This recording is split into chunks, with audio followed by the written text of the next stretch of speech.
kalian yang hobi makan pedas, ayam ranti 6 ini nggak boleh dilewatkan ya. Fams, ayam pedas ranti 6 ini udah ada sejak tahun 70-an loh. Kuah santannya kental, legit, dan rasanya enak. Ayam ranti 6 ini diolah dengan jenis ayam kampung, Fams. Sebelumnya, ayam kampung bersihkan dan dibakar supaya empuk dan menghilangkan bulu halus pada kulitnya. Katanya, Fams, daging ayam ini punya banyak manfaatnya. Kandungan protein yang tinggi, bisa sebagai antidepresan alami, dan menjaga kesehatan jaringan tubuh. Berikutnya, rebus daging ayam bakar dengan kuah santan, biar cita rasanya semakin gurih. Butuh waktu sekitar 30 menit kok, sampai semua bumbu meresap ke dalam daging. Sip, ayam pedasnya udah siap untuk dinikmati, Fams.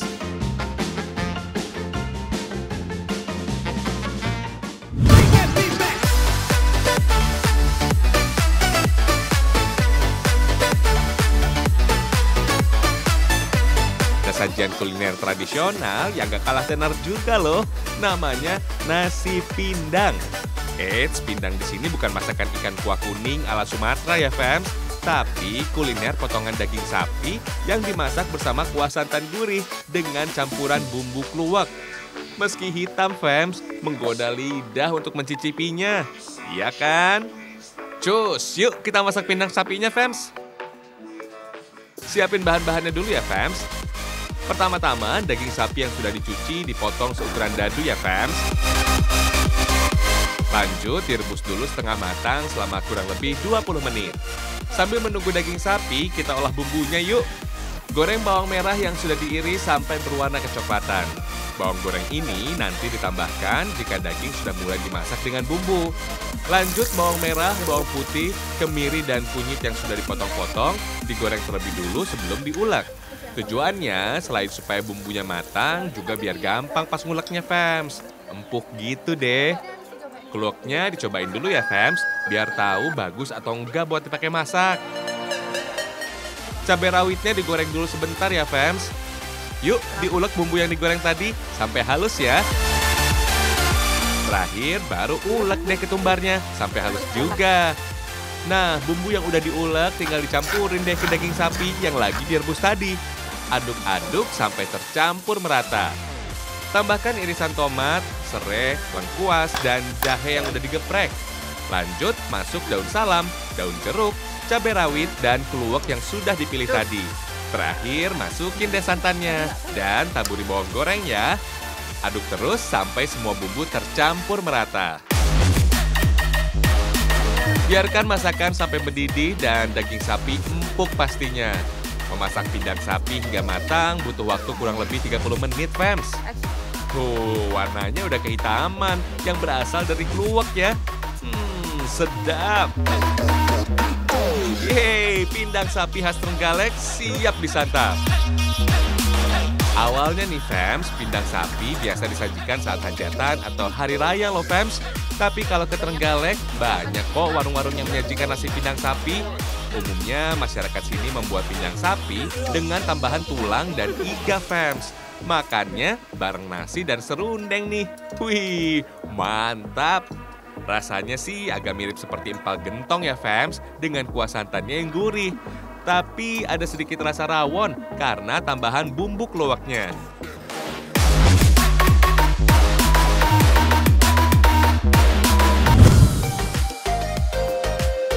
Ada lagi nih cita rasa kuliner khas dari kota pelajar.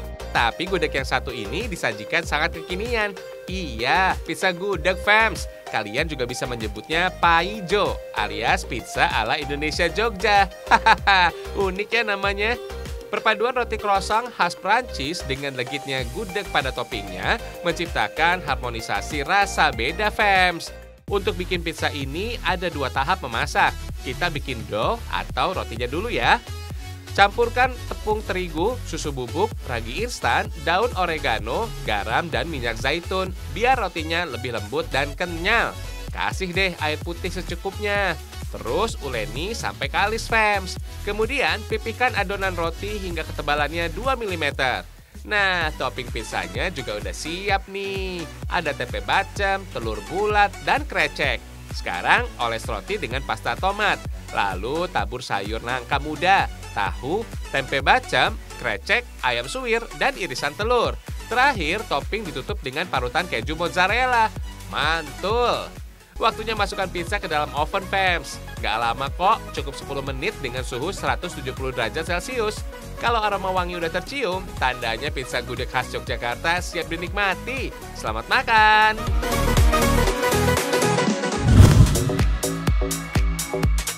Masih soal gudeg nih, namanya gudeg manggar. Gudeg manggar gak beda jauh kok sama gudeg nangka muda yang kita kenal. Bedanya cuma isiannya aja yang digantikan dengan manggar alias bunga kelapa. Tekstur manggar ini crunchy loh, fams. Para pecinta gudeg wajib coba deh gudeg manggar ini. Sekarang kita cari manggarnya dulu, fams. Oh iya, manggar yang dipakai nggak boleh sembarangan loh. Biasanya hanya manggar yang berasal dari pohon kelapa yang kurang produktif saja yang dipakai. Sepintas, manggar ini mirip seperti padi, fams. Ada batang dan biji-bijian. Biar teksturnya lunak saat dikonsumsi, bunga kelapa ini dimasak sekitar 14 jam. Lama juga ya. Jangan anggap sepele manfaat manggar ya. Manggar mengandung vitamin A, B1, dan C. Lanjut, haluskan bumbunya, fams. Ada bawang merah, bawang putih, kemiri, dan ketumbar. Lalu masak bersama santan. Jangan lupa kasih garam, gula jawa, lengkuas, dan daun salam. Setelah gula jawa mencair, masukin deh manggar, ayam, dan telur. Tutup panci dan masak sampai 8 jam biar bumbu meresap sempurna. Tara, gudeg manggarnya udah jadi nih.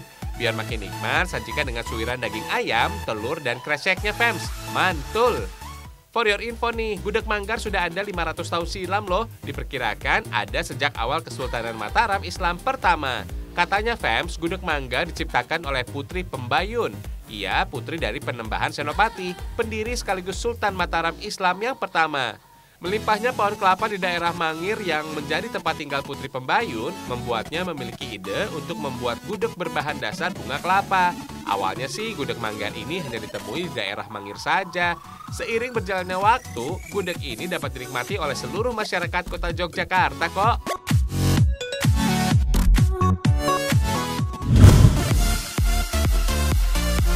Wah, menggoda banget kuliner bebeknya. Kenalin, fams, ini bebek suar-suwir. Hidangan ini salah satu makanan kesukaan para raja Yogyakarta loh.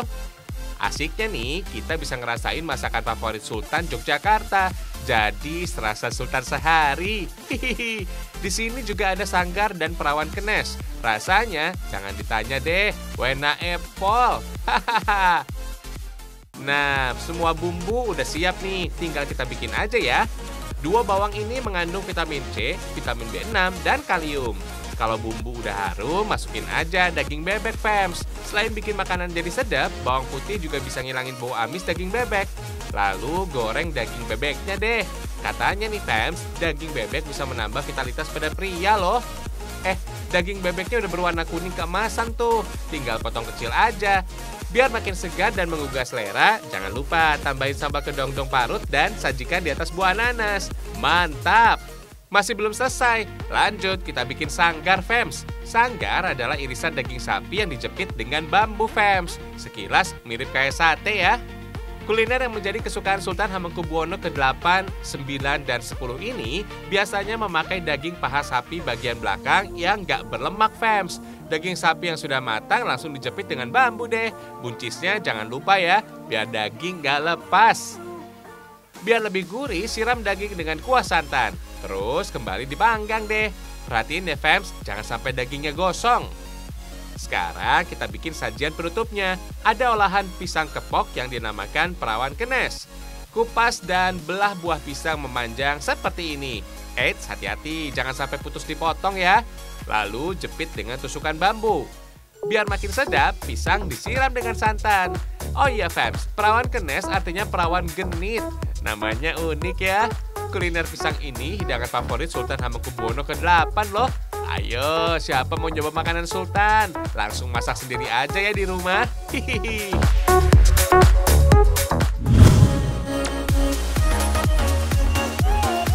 Sekarang waktunya ngopi-ngopi cantik nih. Kalian wajib ngerasain kopi khas dari daerah Sembalun.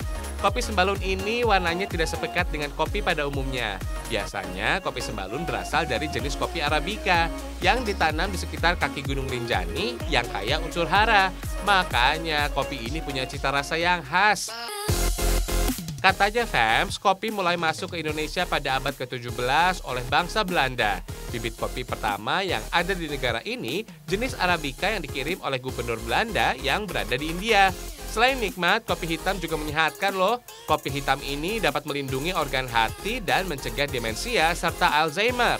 Di balik rasanya yang pahit, kopi juga bisa memberikan rasa bahagia loh. Sama bahagianya kalau lagi dekat kamu. Hahaha. Sekarang kita lihat proses mengolah kopi yuk.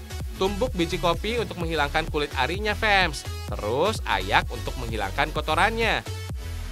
Lanjut iris kelapa dan cuci bersama beras merah. Langsung aja sangrai dengan wajan tanah liat. Proses ini menjadi tahapan penting dalam produksi kopi. Soalnya bisa menentukan aroma dan cita rasa khas kopi. Katanya nih, menyangrai kopi dengan wajan tanah liat bisa membuat aroma dan cita rasa kopi semakin khas dan matang sempurna. Mantap ya!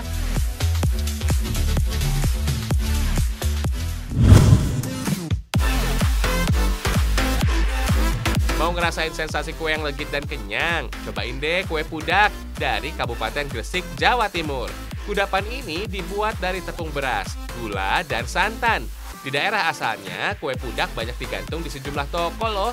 Biar aromanya tercium dan tahan lama, alasan inilah yang membuat pudak sebagai julukan kota Gresik, yaitu Kota Pudak. Cara bikin kue pudak ini, beras ditumbuk sampai halus fams. Tepung beras ini kandungan karbohidratnya lebih tinggi dari tepung terigu loh. Makanya kita bisa merasa lebih kenyang setelah mengkonsumsi olahan dari tepung beras. Lalu tepung beras dicampur dengan adonan gula dan santan. Nah, adonannya udah jadi nih. Tinggal bungkus dengan OP alias lembaran pangkal pelepah daun pinang. Sebelumnya, OP ini disulam dengan benang hingga bentuknya menjadi dompet kecil fams. Biar nutrisinya tetap utuh, kue pudak cukup dikukus saja. Setelah matang, dinginkan dan ikat berundak-undak. Nah, alasan inilah kudapan ini disebut dengan kue pudak. Udah jadi deh fans, makanan khas kota Gresik ini rasanya lembut dan legit. Menurut sejarahnya fans, kue pudak ini sudah ada di Gresik sejak abad ke-10. Biasanya kuliner legit ini disajikan sebagai bekal para wali ketika berpergian menyebarkan agama Islam di wilayah ini. Sejak saat itu, pudak makin dikenal dan juga menjadi bekal warga Gresik yang berprofesi sebagai pedagang. Maklum, kue ini bisa bikin perut kenyang dan tahan lama.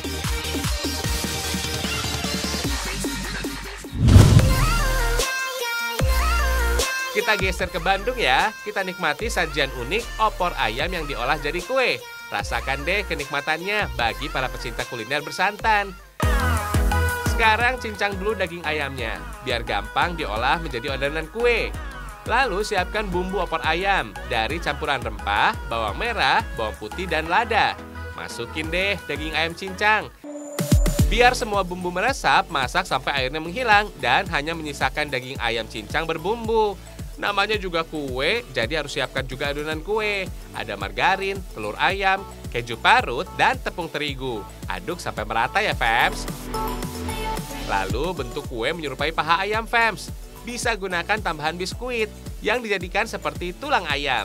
Langsung aja olesin kuning telur di seluruh permukaan adonan biar tampilannya semakin menarik dan gak mudah pecah saat dipanaskan nanti. Masak sekitar 60 menit dengan suhu 120 derajat Celcius sampai kue opor matang. Ini dia kue opor yang sudah jadi.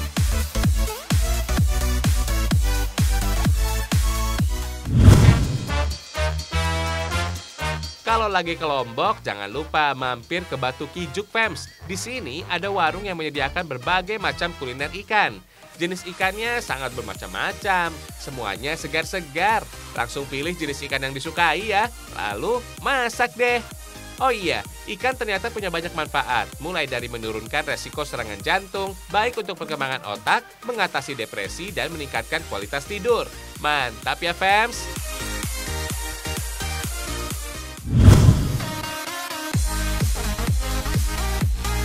Ai, imut dan lucu ya bonekanya. Eits, ini bukan boneka loh fams, tapi tanaman hias Plantercraft karya anak muda Bandung. Unik ya, Plantercraft ini sebenarnya perpaduan teknik merawat tumbuhan dengan kreativitas menghias tanaman. Plantercraft bisa juga dikategorikan sebagai tanaman hias yang unik. Soalnya cocok dirawat oleh kalian yang nggak punya banyak waktu luang. Perawatannya sangat mudah, cukup merendam boneka lumut selama 5 menit setiap 2 minggu sekali. Simple kan? Langsung aja yuk kita bikin. Boneka lumut ini nggak berbeda jauh dengan berkebun fams, tetap menggunakan media tanam. Ada tanah, kerikil, sabut kelapa, dan tanaman sekule. Campur ketiga media tanam ini dengan tambahan sedikit air, supaya tanahnya mudah dibentuk. Lanjut, ambil media tanam secukupnya, dan bentuk menjadi bulat fams. Padatkan tanah biar nggak gampang hancur ya. Sekarang belah menjadi 2 bagian. Terus masukin tanaman sukulen yang masih sejenis dengan kaktus. Jangan lupa, harus ada akarnya ya. Lalu masukin aksesorisnya seperti tangan dan kaki, biar terlihat seperti boneka berambut. Sekarang tempelin lumut di seluruh permukaan tanah. Gunakan benang biar nggak mudah lepas ya. Bagian ini menjadi yang paling penting karena bisa membuat bentuk boneka lumut terlihat rapi. Biar kesan boneka semakin nyata, jangan lupa kasih sepasang mata dan mulut. Jangan lupa kasih tusuk gigi pada bagian belakang supaya bonekanya bisa berdiri tegak. Tara, boneka lumut Plantercraft-nya udah jadi nih. Cocok banget nih mempercantik rumah kalian.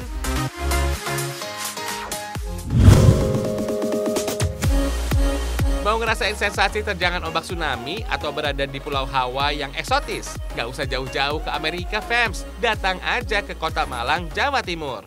Fams, waterpark ini sudah dibuka pada tahun 2015. Wahana ini memiliki 10 wahana air yang wajib dicoba.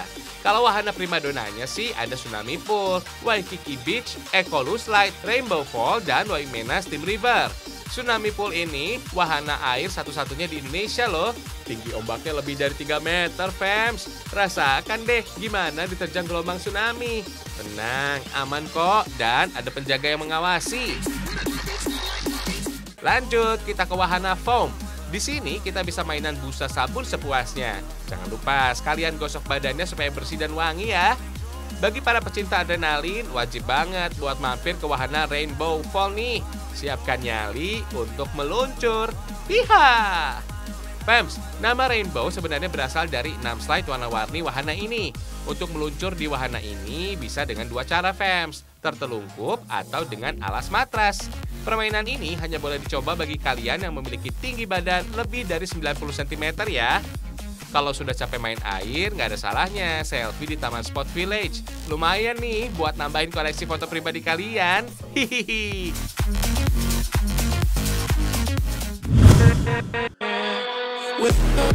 Masih lanjut jalan-jalan nih, kita wisata ke pantai, fams. Ini dia Pulau Lampu yang lokasinya ada di Kabupaten Gorontalo Utara, Provinsi Gorontalo. Tempatnya berada di belakang Pulau Saronde. Lihat nih pemandangannya, keren abis ya. Dijamin bisa bikin betah berlama-lama di sini. Nama Pulau Lampu ini, fams, berasal dari adanya mercusuar pemandu kapal nelayan dan kapal pelayaran yang melintas. Mercusuar ini juga bisa jadi destinasi wisata bagi para wisatawan. Kita bisa menikmati keindahan panorama dari ketinggian seperti ini. Ciamik banget ya. Warna air laut yang biru kehijauan dan pasir putih yang membentang, hati jadi tenang banget. Di sini, fams, juga ada rumah peninggalan zaman Belanda. Arsitektur yang khas membuat kita merasa kembali pada masa lalu. Eits, asal jangan keinget mantan aja ya. Hahaha. Di pulau ini juga terdapat makam tua. Katanya sih ini penjaga menara mercusuar yang pertama di pulau ini. Di dekat Pulau Lampu ada pemandangan yang gak kalah ciamik, yaitu Pulau Saronde. Lokasinya berada di utara Teluk Wandang, Kabupaten Gorontalo Utara. Pulau Saronde ini tidak berpenghuni, fams. Kalau mau ke pulau ini, kita bisa menumpang kapal laut dari Pelabuhan Kuandang. Butuh waktu sekitar 45 menit untuk sampai ke Pulau Saronde. Fams, perairan di sekitar Pulau Saronde dikenal bersih. Di pulau ini kalian bisa berenang, berselancar, menyelam, atau snorkeling. Oh iya, pulau cantik ini juga pernah menjadi lokasi perlombaan kapal ketinting untuk mengelilingi Pulau Saronde beberapa tahun silam. Eits, jangan puas main air dulu. Masih ada loh potensi wisata lain dari Kabupaten Gorontalo Utara. Ini dia, air terjun Bondula. Lokasinya emang agak jauh, fams. Bisa menempuh perjalanan sekitar setengah hari dari pusat kota Kuandang. Nama air terjun Bondula berasal dari nama sebuah desa di Kecamatan Kuandang, fams. Untuk sampai di air terjun ini, kita juga harus jalan kaki, fams.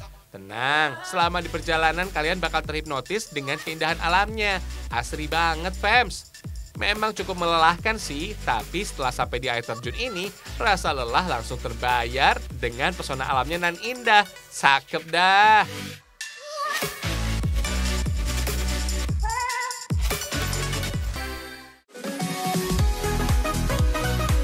Udah dulu ya informasi unik dan menarik Ragam Indonesia hari ini. Ragam Indonesia, satu Indonesianya, berjuta kekayaannya. Sampai jumpa.